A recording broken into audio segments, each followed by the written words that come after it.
no one has ever came along and ever given you sufficient, intelligent knowledge about your beautiful self, how you work from the inside out.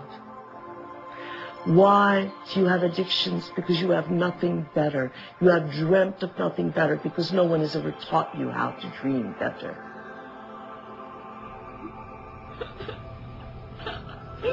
Do I think that you're bad? I don't think you're bad. Do I think you're good? I don't think you're good either. I think you're God.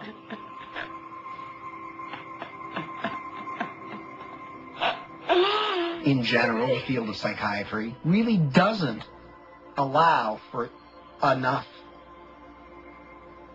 freedom of action on people's part, meaning an awful lot of problems, not all of them to be sure, but an awful lot of problems that get labeled as psychological problems really amount to people making rotten choices, and they ought to be instructed to make different ones. Can I?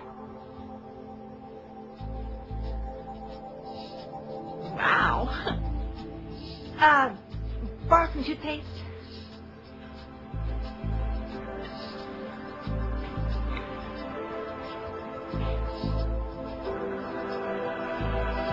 Thanks.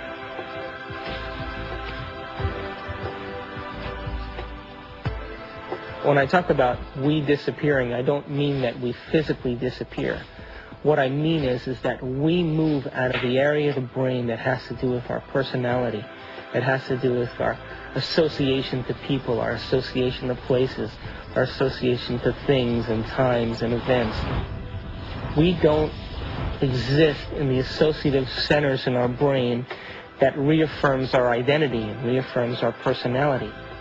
For the average person in the world who lives life and considers their life boring or uninspiring is because they've made no attempt to gain knowledge and information that will inspire them. They're so hypnotized by their environment through the media, through television, through people living and creating ideals that everybody struggles to become, that no one can actually become in terms of physical appearance and definitions of beauty and valor that are all illusions, that most people surrender and live their life in mediocrity.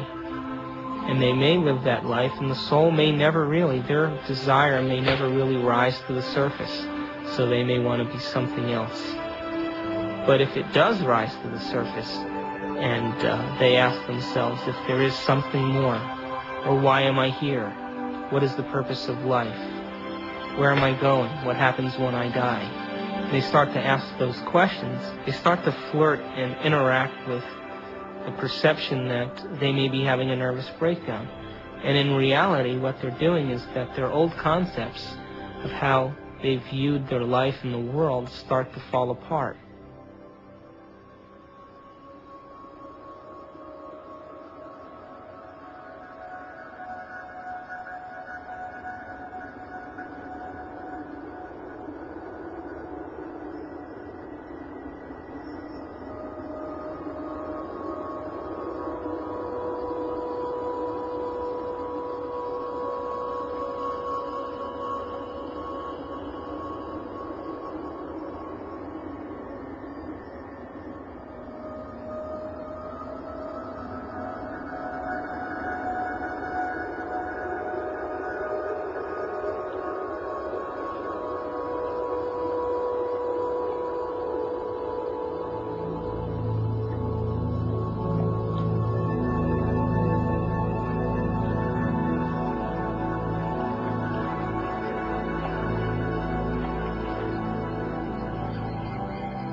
We're in completely new territory in our brain. And because we're in completely new territory, we're rewiring the brain, literally reconnecting to a new concept. Then ultimately, it changes us from the inside out. If I change my mind, will I change my choices? If I change my choices, will my life change? Why can't I change? What am I addicted to? What will I lose that I'm chemically attached to? And what person place, thing, time, or event that I'm chemically attached to that I don't want to lose because I may have to experience the chemical withdrawal from that. Hence the human drama.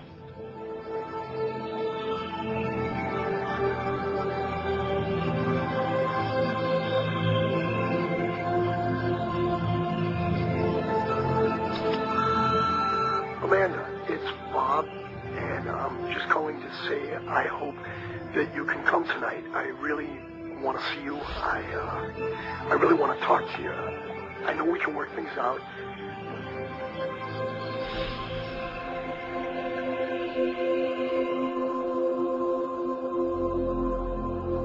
It's the only planet in the Milky Way that has habitation that is steeped in enormous subjugation of religion.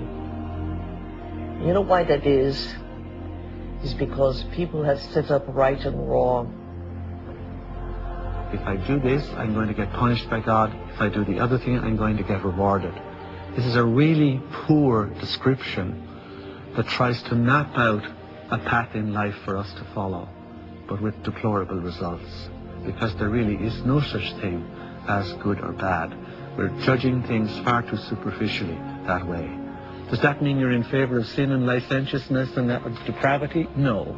It simply means that you need to improve your expression and understanding of what you're dealing with here. There are things that I do, and I know they'll evolve me. There are other things that will not evolve me. But it's not good or bad. And there's no God waiting to punish you because you did one or the other. There is no God condemning people. Everyone is God's. At the same time, God is the sort of placeholder name for those parts of our experience of the world which are somehow transcendent, somehow sublime. I have no idea what God is. Yet I have an experience that God is. There is something very real about this presence called God. Although I have no idea how to define God, to see God as a person or a thing, I can't seem to do it. It's kind of like asking a human being to explain what God is similar to asking a fish to explain the water in which the fish swims. God is the superposition of all the spirit from all things. You are a God in the making, and you have to walk this path. But someday, you have to love the abstract as much as you love the condition of addiction. The only way that I will ever be great to myself is not what I do to my body, but what I do to my mind.